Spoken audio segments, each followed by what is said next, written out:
The movie opens with a quiet night over Brightwood. 4 lights shine in the sky from both sides as a helicopter appears, breaking the silence and lighting up the darkness before disappearing over the mountain. In a dense forest filled with tall trees, small glowing lights dot some of the branches. A drop of liquid falls from a glowing flower, and a man's shoe steps into view. The men, wearing protective suits and goggles, carry chemicals and spray the liquid on the trees. Abby, holding a pen in one hand, picks up her notebook and writes, "Original research project topic of your choice, partner, Abby Tansey." She places the notebook beside Jake. As the bell rings, students pour out of the building. Jake's friends, all teenagers, walk home together. Charles, who loves archaeological science and runs his own channel, holds a book about extraterrestrials seeding life on Earth. Jake joins the group, greeting them. His father passed away 2 years ago, I bet you miss him, huh? and his mother, a nurse, takes care of him and his brother Mike. While walking on a new road, Charles holds a book and tells them he found another citation from a site claiming aliens will arrive in Brightwood. Max laughs. Einstein urges Charles to be logical, questioning why aliens would visit Brightwood instead of anywhere else, given their advanced technology. Jake hands Charles his exam paper and says he needs his help. Charles looks at the paper and sees an F grade at a place where street art covers the ground. Mike is with his friend. He is working on his street art when the sound of a car interrupts him. It's a police car. Mike grabs his bag, but the officer calls out. It is Officer Alan Faraday. Mike sarcastically asks Alan if his mission is to rid the world of street art. Alan reminds him this is his 3rd warning. He then tells him to get in the car. In the police car, Alan drives as Mike sits beside him. Mike asks where they're going, and Alan says he's taking him home I'm taking you home. because he doesn't want to upset Mike's mom. Mike, upset about his mom trying to move on after their dad's death, replies bitterly, saying everyone feels obligated to look after her. Alan defends Jennifer, telling Mike she's a good woman. At the hospital, Jennifer enters a patient's room, holding her materials. She greets Doris as a doctor follows her inside. The doctor asks the patient, Mrs. Murcher, how she's doing. The patient removes her glasses and the doctor examines her eyes with a light. The doctor calls Jennifer's name, looking concerned. He opens a drawer, pulls out some papers, and tells her he has news. Jennifer takes the papers, sits down, and reads them silently with a serious expression. The doctor explains that it's just the beginning and mentions the investigation happening Saturday morning in town. Jake arrives home and notices his new neighbor, Abby, and her dad moving their belongings into their house. As he watches, a police car pulls up in front of his home. Officer Alan Faraday tells Mike, who is standing nearby, to stay away from the Jonas Kid. Do yourself a favor and stay away from that Jonas kid. Mike sarcastically responds by asking Alan to do him a favor and stay away from his mother, slamming the car door shut. Jake watches from where he stands as his brother, Mike, interacts with the officer. When Jake turns his head, he notices Abby waving at him, and he waves back. Mike sees this and teases Jake. He then playfully grabs Jake by the neck, causing him to fall to the ground. The police car remains parked outside. Upset, Jake asks Mike why he always acts this way. Mike replies with a grin, saying he's good at it and always does this kind of thing to him. As Jake tries to pick up his open bag, its contents spill out. Overwhelmed, he scrambles to collect his belongings. Meanwhile, Abby and her dad continue unloading their things and moving into their home. Jake enters his bedroom, places his bag on the table, and tosses his exam paper, marked with an F, onto the desk. He sits in his chair, facing the window, and notices Abby and her dad. Turning back to his desk, he opens a box filled with photographs and picks out a few. He moves closer to the window, holding a picture of a house, and realizes it matches the house Abby and her parents just moved into. Jake sticks the picture to the window. Jennifer, Jake, and Mike's mom arrive home in her car. Alan, still in his police car, gets out, holding his glasses and police cap in his hands. Jennifer greets him warmly, surprised to see him. What a pleasant surprise. Alan explains that he came because of Mike's behavior, saying Mike was causing trouble again. Jennifer looks concerned, but Alan assures her it's okay for now, though Mike needs to improve his behavior. Jennifer promises to talk to him. As she heads to her house, Alan asks if she'd like to get together sometime, and Jennifer replies that she'd like that. Inside the house, upstairs, Jake sits in his bedroom at his desk, holding a book titled Guide to Marine Animals. He places the box of pictures on the desk and examines the book's cover. He hears his mom calling his name and him to come downstairs, holding the book. Jake leaves his room to join her. In the kitchen, Jennifer looks at the paper on the table as Jake comes in and sits in front of her. She turns over the card showing Jake's grades and asks him to explain. The first card lists good grades, but the second one shows lower grades. Jennifer tells him he's grounded for a week and advises him to talk to her if he's struggling instead of making bad choices. That night, Einstein, Charles, and Max arrive at Jake's house on bikes, holding flashlights. Charles, wearing a helmet, picks up a stone and throws it at Jake's bedroom window. Jake, lying on his bed, hears the sound. He opens the window and asks what they're doing. Charles says they're planning to go somewhere and want him to join. Jake declines, explaining that he's grounded. Charles, I just told you I'm grounded. Charles asks what Jennifer said,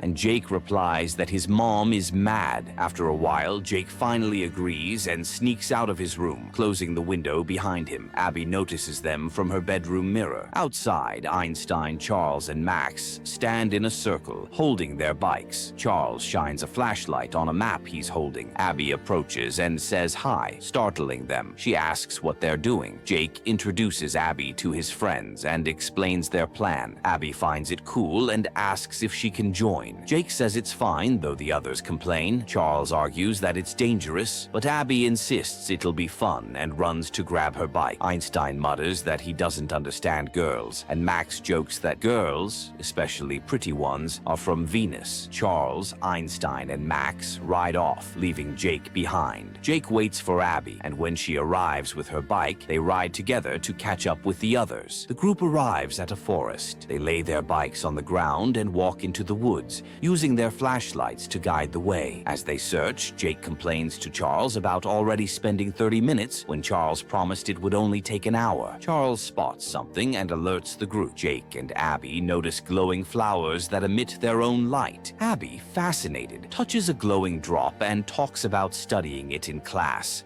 Don't think that's a good idea.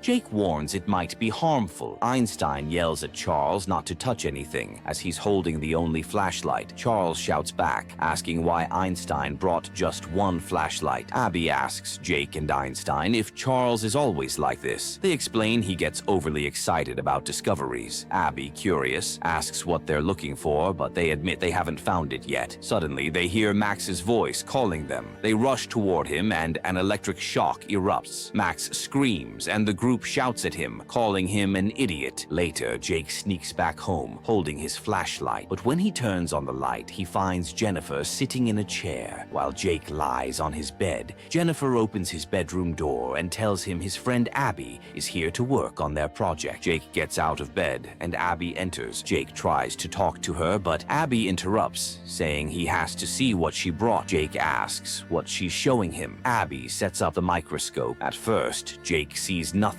Abby makes another adjustment, and this time Jake sees colorful, moving particles. He asks what it is, and Abby replies she doesn't know and suggests they'd need chemical analysis to find out. She jots down notes in her exercise book. Jake starts to ask her something, but Abby's phone rings. After a quick conversation, Abby tells Jake she has to leave, but urges him to keep working. Just follow my notes. Jake hesitates, saying he can't do it alone, but Abby insists he can, as long as he follows her notes. She leaves the room, glancing back at Jake as he sits at his desk, staring at her notes. After Abby leaves, Jake continues reading her notes while holding her exercise book. When he looks up, he notices his exam paper with the failing grade, and a hopeless expression crosses his face. He leans back in his chair, lost in thought, then picks up the book, A Guide to Marine Animals. He flips through it, then sets it on top of his failing exam on paper and returns to Abby's notes. As Jake follows Abby's instructions, his laptop notifies him of a video call. He answers to see Charles, Einstein, and Max on the screen. Charles asks how Jake is doing, and Jake admits he's not well. Charles is surrounded by unfamiliar objects with human-like and archaeological designs. Einstein's background includes a globe and maps, as he seems eager to discuss something military-related. Jake, uninterested, ends the call by clicking the button on his laptop. Jake resumes working, but his brother Mike enters the room, then asks what Jake's girlfriend brought him. He picks up the tubes Abby brought and starts pouring one liquid into another, joking about creating a reaction. Jake gets upset and tells Mike to stop as some liquid spills, but Mike ignores him, laughing. Mike finally puts the tubes back, and Jake, frustrated, tells him to leave. Mike mocks him and leaves the room. Jake checks the tubes and notices some liquid has sprayed onto Abby's notebook. He punches the table in frustration, accidentally knocking over the protein shake. The spilled shake mixes with the liquid, creating a reaction. Later that night, Jake is asleep in his messy room when a strange sound wakes him. Grabbing a flashlight, he investigates and sees a small dinosaur in his room. When Jake shines the light on it, he notices footprints on the floor. Jake spots the dinosaur near the door, half hidden. Excited, he throws a magnet toward it, and the dinosaur eats it. Jake names the dinosaur Magnus, after the magnet container. Magnus, that's what I call you. As the dinosaur approaches him, Jake looks on in awe. In the morning, Jennifer enters Jake's messy room and wakes him up. Upset by the state of the room, she picks up clothes from the floor and scolds Jake for the mess. Jake hides the little dinosaur, Magnus, under a cloth on his knees. Jennifer tells Jake to clean up the room when he gets back and to hurry up and get dressed, then leaves the room. Jake, relieved, checks under the cloth, but Magnus is gone. He searches under the bed and around the room but can't find him. Convinced it might have been a dream, Jake heads to the bathroom. While brushing his teeth and looking in the mirror, Jake hears a sound behind him. He turns to see Magnus swimming in the bathtub. Just then, Mike knocks on the bathroom door, yelling for Jake to open it. Jake quickly removes his t-shirt, wraps Magnus in it, and opens the door. Once inside, Jake dries his hair with a towel while Magnus tries to wander around. Jake tells Magnus to stay put, and the dinosaur sits on the floor. Jake gets dressed and prepares to leave, but Magnus attempts to follow. Jake tells Magnus to stay, promising to return, then closes the door behind him. Jake climbs in the car and tells her he isn't feeling well, holding his stomach. Jennifer mentions he seemed fine 5 minutes ago and accuses him of making excuses because he's grounded. Jake insists he's sick, but Jennifer dismisses it and orders him into the car. As they drive off, Jake notices Magnus in his bedroom window, tapping on the glass. Jake tries to motion for Magnus to go back, but Jennifer catches him gesturing and asks what he's doing. She stops the car and steps out. Jake panics, thinking she's heading into the house, but Jennifer instead confronts Mike. Where do you think you're going? As Magnus watches from the window, unnoticed. At Brightwood Town Hall, Dr. Frank Tansey, an epidemiologist and Abby's father, greets the audience and explains that he's investigating a new disease in Brightwood. The audience whispers among themselves. Meanwhile, back at the house, Magnus roams freely, playing and making a mess. He tumbles down the stairs, dragging a piece of fabric stuck to his leg, and lands in the living room. At the town hall, 2 fishermen stand before the audience. They claim to have discovered a monster. As they speak, Colonel Roderick, a bald man in military uniform, enters with heavy footsteps and introduces himself. Taking the microphone from Dr. Tansey, Colonel Roderick states that his team is here to protect Brightwood and work with the DPA. The audience reacts loudly, with some raising concerns. Colonel Roderick comments on the townspeople's imaginations, calling it wonderful. The fishermen, determined to prove their claim, present a strange creature from a box they are holding. The audience leans forward to see. In the living room, Magnus continues playing with objects, rolling wheels on the floor and bumping into dining table legs and chairs. At the town hall, Colonel Roderick dismisses the creature as a catfish. One fisherman stands up, insisting it's super weird, while the other agrees.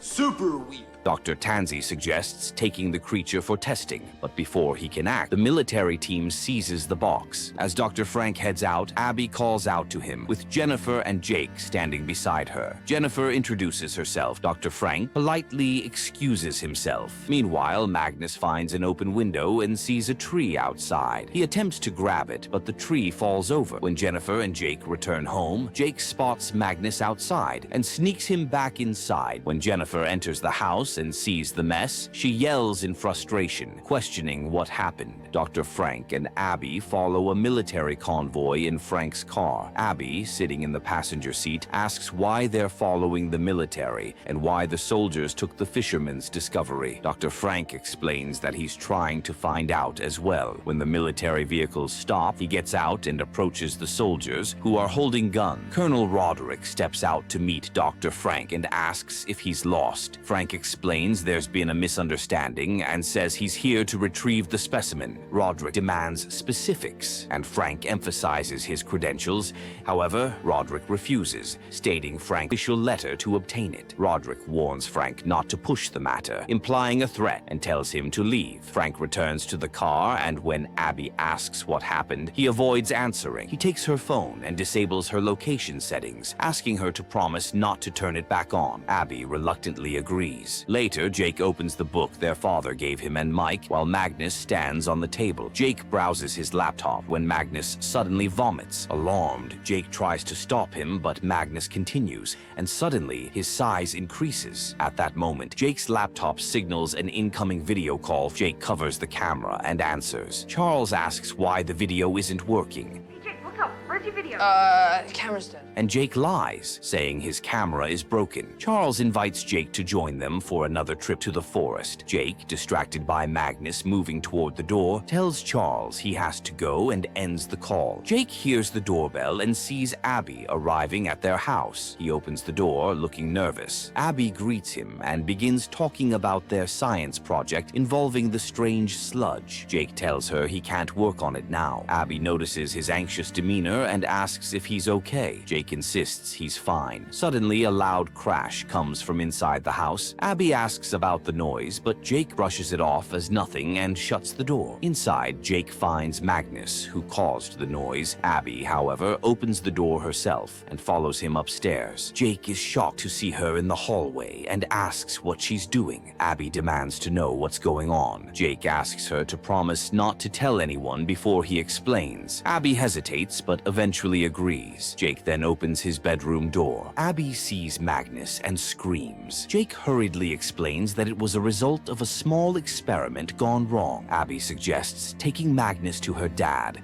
fearing he could be dangerous. Jake refuses, convinced that the military or scientists would harm Magnus. He reassures Abby that Magnus is smart and harmless. Abby, softening, tells Magnus he is now officially their research project, speaking to him as though he understands. Under a bridge, Mike sprays graffiti on a wall. Unbeknownst to him, liquid drips from his bag and mixes with a strange substance on the ground. As Mike hears the sound of a car approaching, he quickly packs up and leaves. The reaction caused by the mixture results in the appearance of insects. At night, Officer Alan Faraday drives his car to a damaged warehouse, holding a flashlight in one hand and speaking into his radio. Alan reports his location at the warehouse, On-site responding to 459A. noting broken windows, and finishes his message before returning the radio to his car. A military convoy arrives behind him, and soldiers armed with guns step out and approach the warehouse. Alan greets them and asks why they're there. Colonel Roderick steps forward and tells him they will handle it now. Frustrated, Alan presses further, asking what's going on, but the colonel repeats his earlier statement and heads toward the warehouse with his team. Left confused, Alan radios dispatch, asking if there's been any report of a military operation. Dispatch replies there's no such assignment. Alan mutters about being removed from his own investigation, gets in his car, and drives away. As he leaves, Colonel Roderick orders his team to turn off the lights, and they comply. At home, Mike sits on the kitchen counter reading a book. Jake goes to get some water and notices the mess outside through the window. Mike, wearing a t-shirt, grabs his bag to leave the house. Jake reminds him he's grounded, but Mike ignores him. Jake retrieves a flower from the trash. Just as Abby arrives, they head to Jake's bedroom together, where they find Magnus. Abby notices Magnus has grown. They discuss their concern about Magnus growing so quickly. Jake brings up the book their dad gave them, suggesting it might help identify Magnus. Abby sits on the bed holding Magnus and says she doesn't think he's a fish. Standing from the bed, Abby joins Jake. Magnus, feeling ignored, pushes Jake playfully and sits between them. Meanwhile, Dr. Frank Tansey is at a lake surrounded by trees. He holds a bottle and collects samples for his investigation. He notices containers marked danger nearby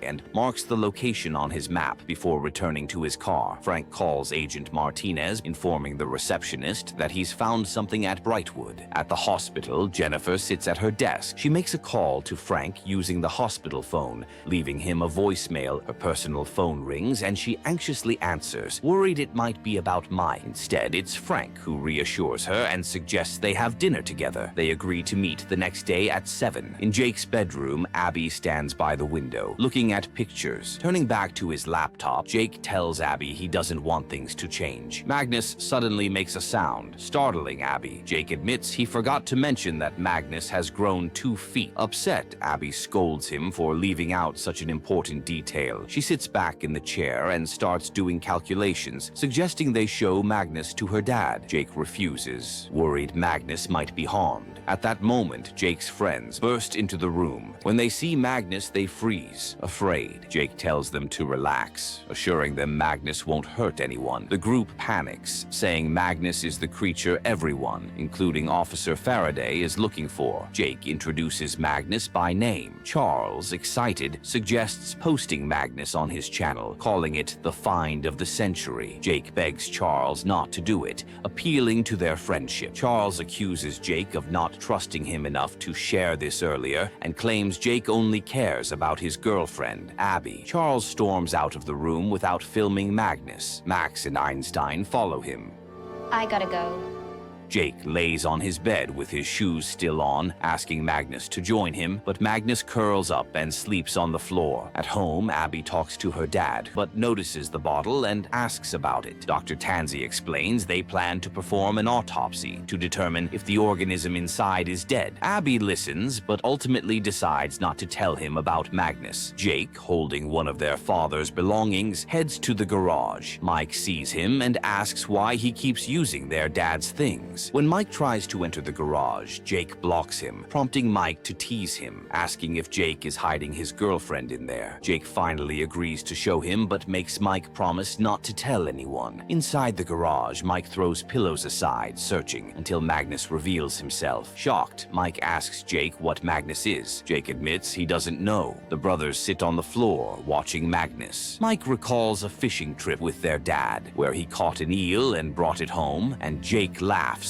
remembering how their mom freaked out. Meanwhile, 2 fishermen are out on a boat. They reel in what looks like a shark, but the creature suddenly faints on their boat. Both men panic and shout. Dr. Tansey tries calling Colonel Roderick's office, requesting a meeting and identifying himself as a representative of the EPA. The receptionist puts him on hold, but the call abruptly ends. Frustrated, Frank receives another call about a town meeting. At home, Jennifer tells Jake she'll drive him and Mike to school, saying it's time to start their day as a family. Jake, surprised, points out that she's never driven them to school before. Jennifer insists, and Mike, coming down the stairs, asks Jake what's going on. Jake tells him Jennifer's plan. And what? Driving us to school.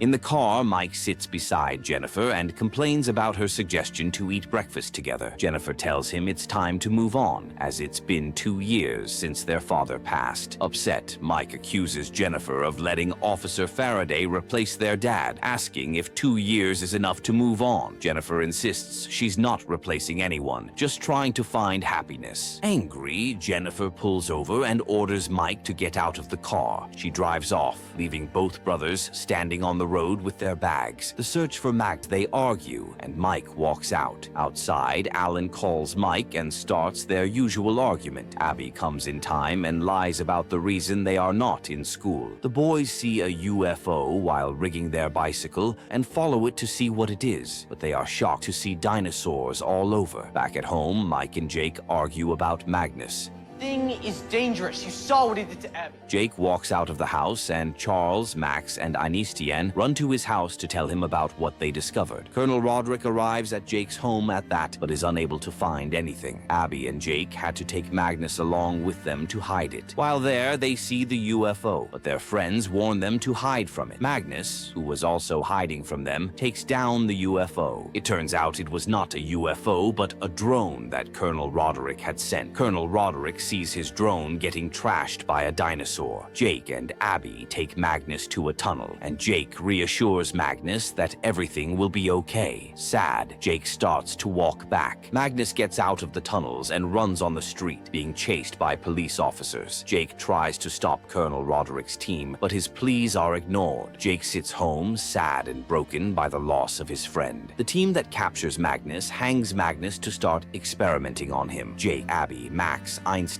Mike, and Alan decide to work together on a rescue mission. They all get ready and get in Alan's car, planning their move. They manage to get through the gate. They all then split, with each of them given their own tasks. Max, Mike, and Jake walk into the room where Magnus is being held. Magnus is too weak to move, but Jake refuses to give up. Jake, leave.